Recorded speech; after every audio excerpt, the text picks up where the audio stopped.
All right, everybody. Hello, this is Paul, president of the MBA Association at UTRGV. And I'm just gonna get you guys up to speed on what's been going on with the program, with the program, the association, and yeah, basically the MBA program here at UTRGV. Um, no, just from our perspective, like as students, like in the program, what's going on and stuff. So basically, as far as like the calendar goes, let's see. Actually, let's go to the events calendar because that shows us like a month. This is the information for the podcast right here. All right. So yeah, for the AOP program, the accelerated online program, our classes started yesterday on the 11th, and this is like week one, week two, week three, week four. That's how it works for us. It starts on a Wednesday and ends on a Tuesday. So yeah, for AOP students, our classes started yesterday. So this is like day two of module one. Um, for traditional students in the traditional program, their classes would start on the 17th. They go by a different schedule. So that's yeah, that's basically when uh when they'll be starting. Let's see. Oh, let me just give you guys some information on this on the UTRGV block party. I think I talked to Job about doing this, and we'll try to get involved and get a table there and have some games and whatnot. This is basically what it is. Let's see. Um, so yeah, this is on January 24th here in Edinburgh. There is one in Brownsville. However, our org we didn't really plan on joining that one because, well, basically most of the officers are here in Edinburgh, unfortunately. But you do want to do stuff there in South Padre and Brownsville, but that's for another. That's down the road. Like it's something we're kind of like talking about, something to do with SpaceX or something. We want to go see it. So, um, but yeah. So anyway, block party. Join us at the block party. Um, this is on 24th here in Edinburgh, and this event is meant to welcome students, faculty, and staff members to another great year at UTRGV. Over 100 student orgs and university departments. Yeah, music, entertainment, novelties, and games. The block party is a great way to kick off the new school year. So yeah, we'll have like our own little games. I have my own little personal croquet set that I think I'll bring for fun, and maybe like some card games and things like that. Just little things to kind of like to engage and have fun and whatnot. Um, what else? Hmm. So yeah, that's on the 24th. Um, let's see. So yeah, basically, we'll be there, and then we'll come and we'll represent the ABA Association. Me and Job. I think the theme we're trying to go for is like a preppy, like yeah, like a preppy like a prep school vibe. I don't know, like weather permitting, right? We'll have like we'll play croquet, and then maybe we'll have some sparkling grape juice or whatever, some sparkling apple cider, something real pretentious, real posh. Yeah. So we yeah, just for I don't know, just for laughs, just for giggles, just for fun. But yeah, that's the theme or the idea that we're trying to come up with for our booth, for our table. Hopefully it'll be fun. But let's see. So yeah, let me just talk about a little bit about the NBA Association, right? This is our website. You can go check it out, mbaa.page. This is our about us. You know what we're about as an org. You can benefit. Great way to come out to network and to meet fellow MBA students. And yeah, so these are our officers. Right? If you want to become a member, you just click here. And yeah, this is like our membership structure. This is a standard membership. Basically, the main difference between these two is that uh, the premium membership has like physical items that come with it. It comes with a stole, comes with like some business card cases, like some pins, some random goodies and things like that here and there that it includes, right? It comes with. So um yeah, that's basically the main difference. Like is it's 50 plus, but we do have to ship these out to people. So it does come out to like total of 65. Whereas the standard membership, which is more of like an economy type membership, it's only $20, and there's no physical items to ship, so it's just just a standard, that's your standard regular standard membership. So that's what helps keep the price low. But yeah, the premium membership is about almost like 3 times more compared to the standard. So it depends. It all depends on it's up to you and what you feel is is uh is more worth it, or is more your vibe.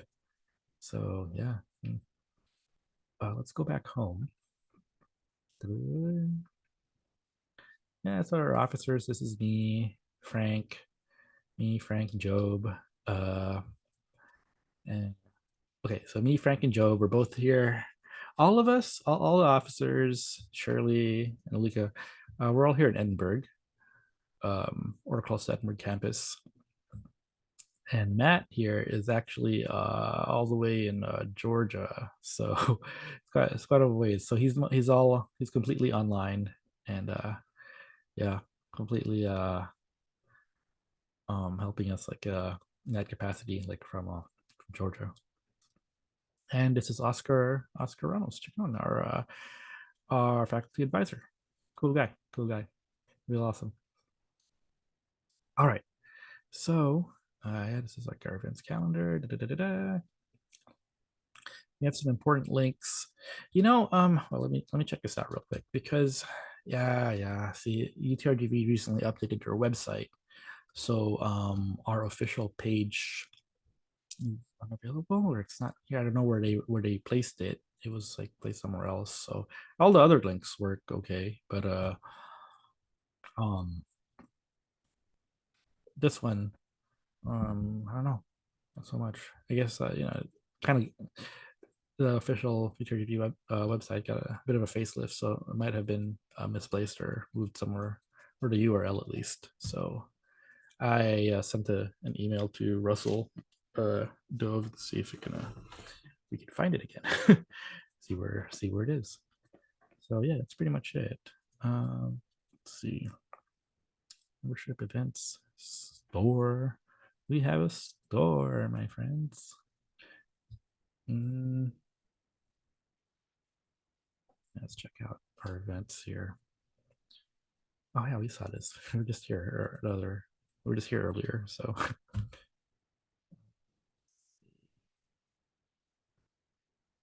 yeah, we have our store here. This is if you want to buy like more than just the membership and the merch, and you want like the stole, the caps, the shirts like by themselves. Also get the membership here too. But let's say you get the premium membership plus the cap or something like that, so you don't have to pay like double shipping. You can do it here. And we have nice caps, by the way. These are like awesome, awesome caps. Great caps. Definitely come by and check it out. And we'll probably have some on sale at the block party. To be honest with you, like we'll probably have like our stoles and our caps and our shirts there at the block party. So it'll be awesome. It'll be a good time. It'll be great. Um, yeah. So let's see, the events are here. Um, for this semester or this module, The class I'm taking is operations management. That's MGMT 6360. It's a production operations management. Um, Basically, what that is let's see, I'm taking it with Jujong. It's a production operations management, and that is the study of the role of production function in the business system and its relationship to marketing and finance. The focus is on the decision making necessary for productivity improvements in the transformation process of manufacturing and non-manufacturing service organizations. Strategies of production system design, capacity management, quality management, production planning, inventory planning and control, facility location, and supply chain management are explored. System studies include just-in-time, total management, total quality management, and flexible manufacturing systems. So yeah, this is what I'm currently working on. There's a lot to do there. So um, yeah, hopefully, oh, hopefully it's going to be a good time. Did I pause my screen share? Huh, that's not good.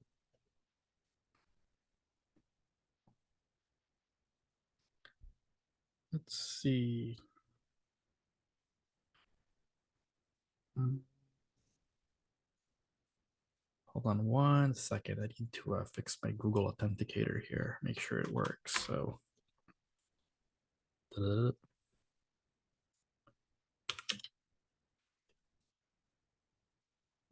we go. So yeah, that's pretty much it. Um, there's a lot of things going on aside from classes, just kind of getting back into the rhythm of things. Uh, as far as that goes, me personally, I've actually, hold on, I just got an email. But me personally, I've actually recently been getting really into like hydroponics. Huh. Oh, okay. Fantastic. Save the date for. Oh, great, great, great. Fantastic. Okay, so I have to update the MBA website real quick, but I'll go ahead and do that. Um, oh, and I just got a reply from Russell Dove.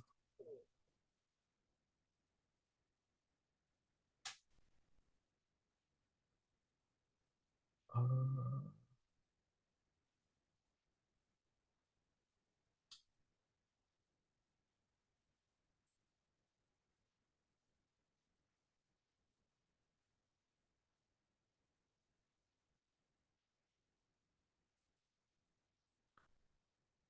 hmm.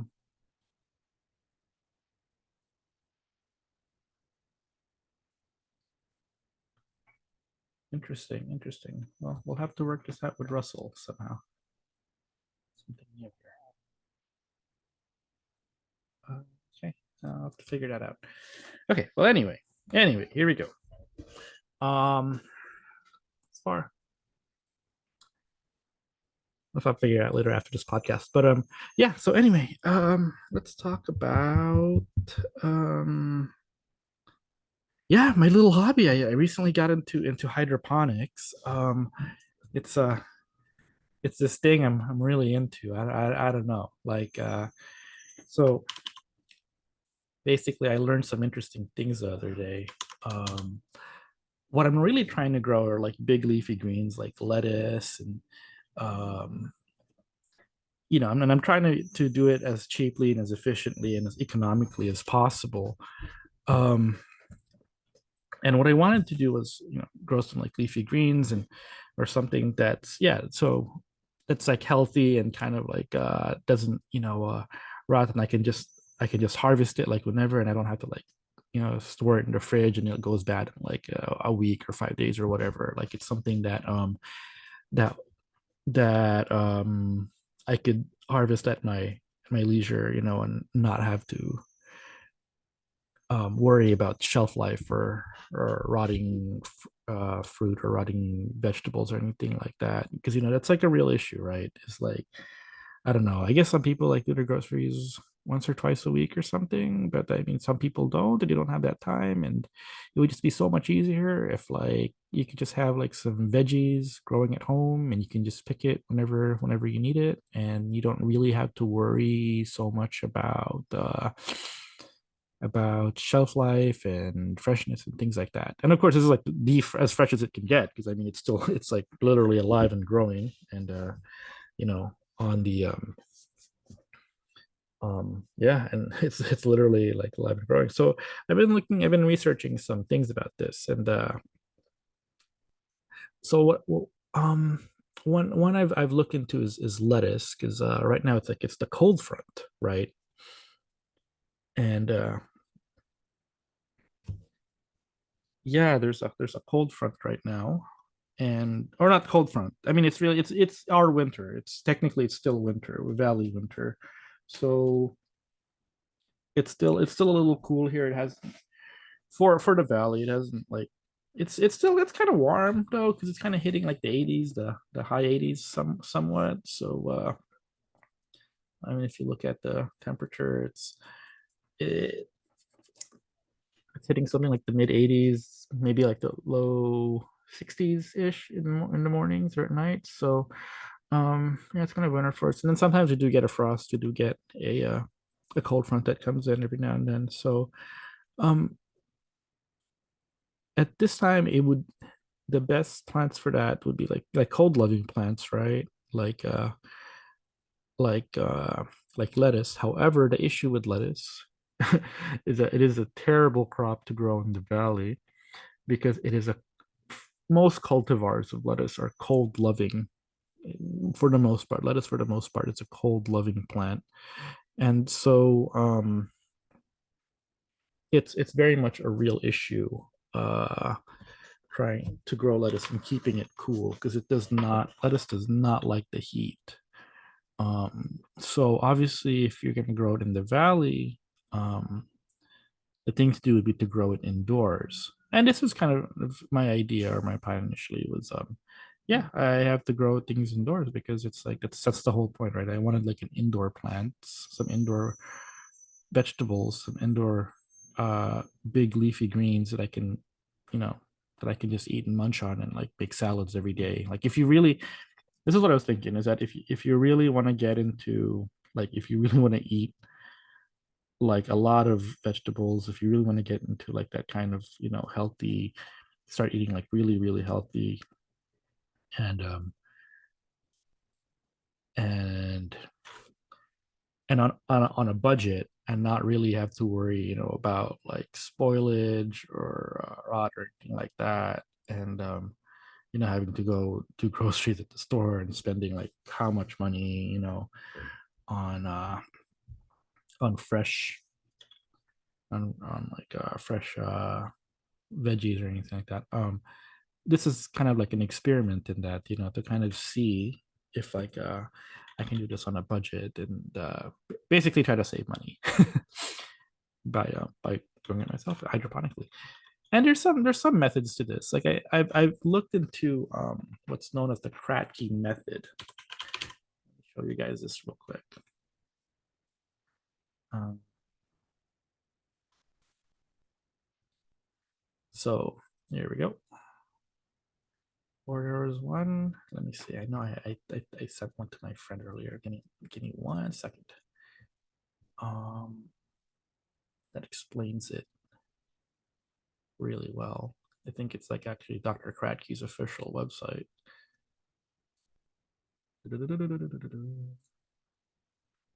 Come on, come on.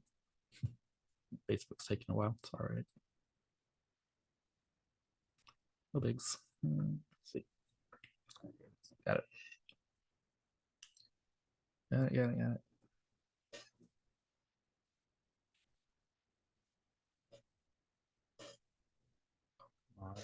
Oh, it may be because I am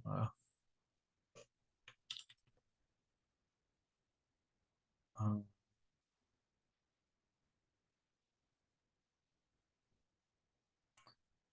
it may be slow because the whole Zoom and it's like recording, so that could be a reason why.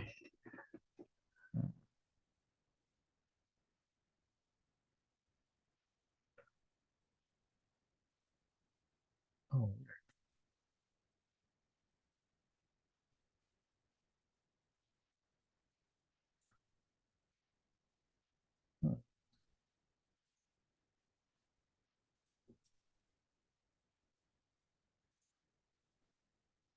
hmm.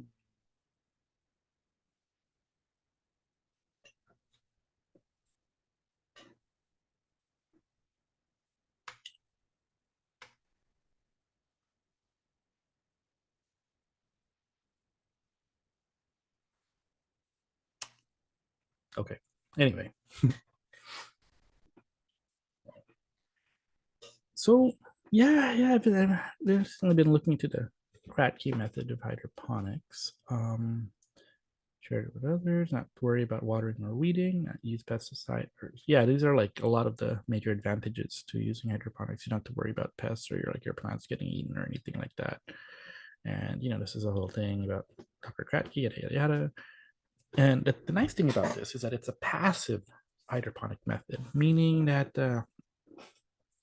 there's no need for electricity or pumps or anything like that. You which is I guess one of the big expenses about it is um or not expenses, but one of the drawbacks is this, right? However, there are considerations with regards to like and lighting and cooling. So, using the Kratky method, obviously plants need light, right? And here's the problem with lettuce. Lettuce is a cold loving plant that needs a lot of light. Now, obviously, light produces heat, or or like LED lights or any kind of light, honestly, like just generally speaking, right? So how exactly am I going to grow a cold loving plant, like indoor plant like lettuce,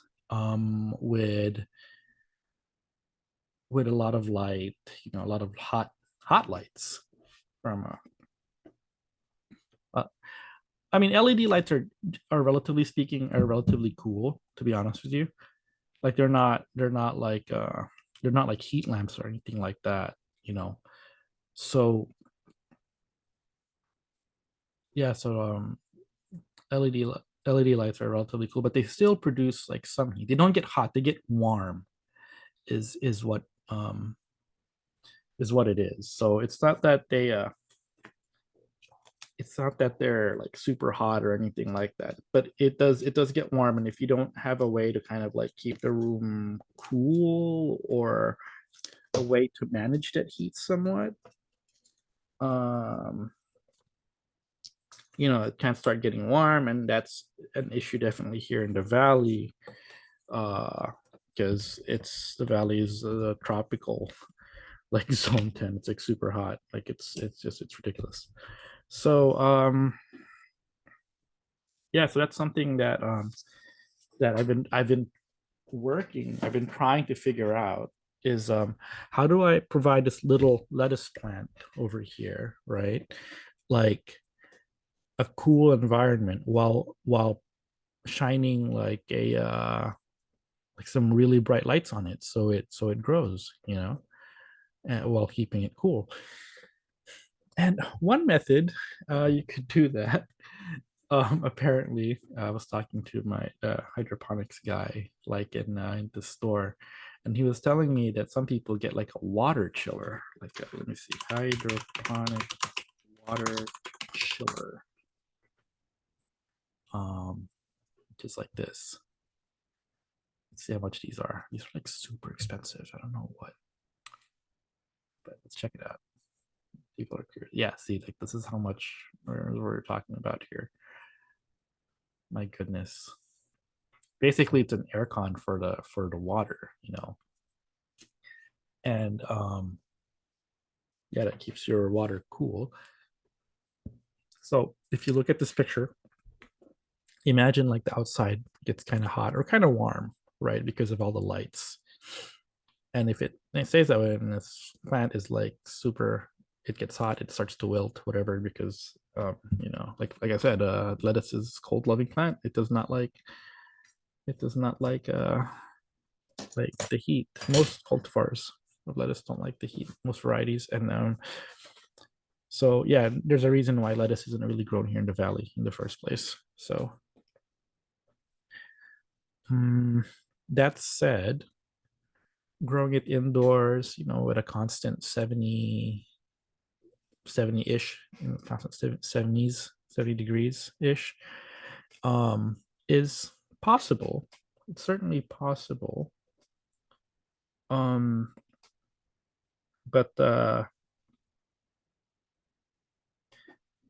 it's certainly possible. However, kind of need to you have to deal with like the lights, right? Like it's hot lights. Like let's imagine like there's like lights around it and like the heat's just like kind of beating down on it. So we can't, right? So how do we keep this little plant of ours cool, right? So some people have figured out that they can just cool the water. Um, and in fact, some coolers are so efficient or so good at this that like they can grow lettuce here in the valley using a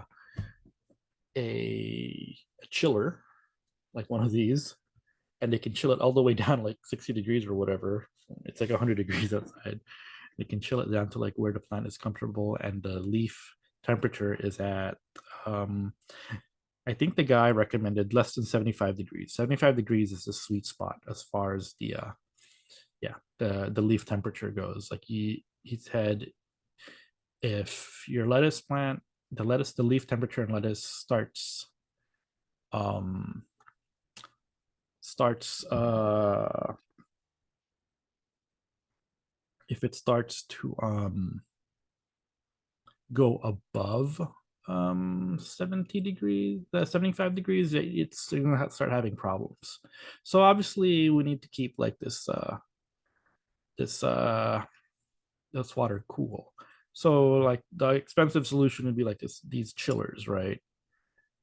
And which allows, like I said, I mean, some people can like even grow it outside because of that. It's pretty crazy. You get like all this free sunlight, and it's no problem. But yeah, other than that, I don't really plan on doing that. I mean, it would be great, it would be nice, but I don't really plan on growing it outside like that. And this is like way too expensive of an option for me personally. So I don't think that's gonna work, or I don't think that's something I'm willing to do.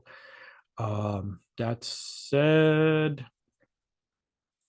what I might try personally, what I think might, I have to call and ask about this, about some of the downfalls or the pitfalls of this. But what I might try is using like this container. I might try using a styrofoam cooler. Like those cheap ones that it's pretty easy to obtain. I might try that, and then yeah, I might use that, and the water will be here. And the way I will keep the water cool indoors, it shouldn't be too hard as long as it stays, cool in 75 degrees or whatever, is I might use ice packs or maybe cubes of ice or ice packs, something like that. I have a ton of ice packs that I think I might be able to use. And I think that should help keep the water cool and help the plants cool and happy. Um, of course, my concern though, and I'm going to call him about this and talk and ask him about this question, is that my concern is that I've heard that it's like it can kind of shock the roots, like if it's like cooled too much or something like that, that it might be an issue as far as like root shock or something, like because it's like plants are very sensitive, and if you suddenly like freeze it or something, and I don't know, Might not be good to like shock the root like that, but we'll see. We'll see because I've heard it's that's what the lettuce likes. So I'll get an ice pack and see if I can cool down the water that way. Um, get some ice pack or something. Yeah, so it won't cool too fast, and the bubbler too. But yeah, that's what I need to do. Okay. So yeah, that's about it. This is just my little hobby right now. I don't know, just trying to do it economically. I mean, there's a lot of systems that people can use. You know, as far as hydroponics goes, there's like nutrient film technique, NFT, which is like this. This is a pretty interesting way to do it. Deep water culture. I don't know what the advantages of any of these are, to be honest, or what it's for. But yeah, no, definitely look into this. What's called the Kratky method. Might be something, you know. That's what I want to do right here. I mean, this would be a great system if you were like living up north and you had like a lot of, it's like super cold. And you have some lettuce. You can just grow some lettuce hydroponically indoors and get like the cool air from outside and just have your or sun or whatever. And it's like, yeah, lettuce plants would love that. But here in the valley, I think what I might try, honestly, is I've heard spinach is a good crop to grow down here because of they love the heat. So basically, what I'm looking for right now are big green leafy plants that love the heat, and that's what I'm gonna try to grow and see if it'll work. So yeah, yeah, pretty much it. Sorry if this is like on a tangent. I know this isn't like MBA or business related, but this is just like whatever I know I'm into. And I guess in a way it could be business related because if you can like there is like a something of a money saving profit motive to this, right? Like if I can figure out how to do this and perfect this, this would allow me to easily, economically and cheaply afford to eat massive amounts of green leafy vegetables, and live like a healthier uh, lifestyle or have like a healthier diet um, on the cheap and like a lot more economically. So that's why I'm exploring this. There is like a it's I'm not I mean for partially it's also for fun for my own knowledge, but there is an incentive, a financial incentive, an economic incentive for doing this that I would like to do. Um, Obviously, I'm not trying to spend a ton of money on this. Like if you look at like hydroponic kits, like Amazon, they're quite expensive. Well, okay, so these aren't, but honestly, like uh, these are not really like that great from what I've from what I've heard, from what I've talked to people. Oh, hey, hold on. Let's check this out. 1 second. Let me just check.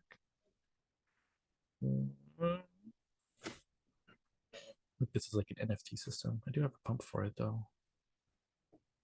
Interesting. That's the 5 gallon deep water culture. I'm not gonna do that. I'm not doing that. I think I saw a pretty good deal on these. Like the 7 pod, the white 7 pod one. This is basil. Yeah, so spinach and basil I hear are very good. Are very good uh for high heat environments. So I'm gonna go ahead and look for those more easier and manageable to grow here in the valley for when summer comes. I got some bok choy coming up, so yeah, that's some bok choy germinating. That might be something pretty cool. I'll have in a few days. But yeah, yeah, yeah. Definitely hydroponic systems are not cheap. Like well, okay, so these. But look, if you look at like hydroponic tower, wait, let's check this out. Oh, that's not bad. Okay, check it out. Hydroponic towers. Oh, yeah, they're like that. $200 for, I don't know. They're not cheap at all. It's like $500 for this one. Like, come on, dude. Really? 1,000, you know? Grow lights. Let's see. Oh, this one already has the lights. Yeah, see, like it's like $900. Like, I mean, it's not, they're not cheap at all, at the least fit. So, um, using the Kratky method DIY and trying to find like a cheap and affordable economic way to grow your own, like, healthy green leafy vegetables, is the goal here. So yeah, that's pretty much it. You know what? I'm gonna end this podcast a little early. So yeah, I'm gonna head out. I'll see you guys next time, and maybe we'll have more events coming up as far as the MBA association goes. Okay.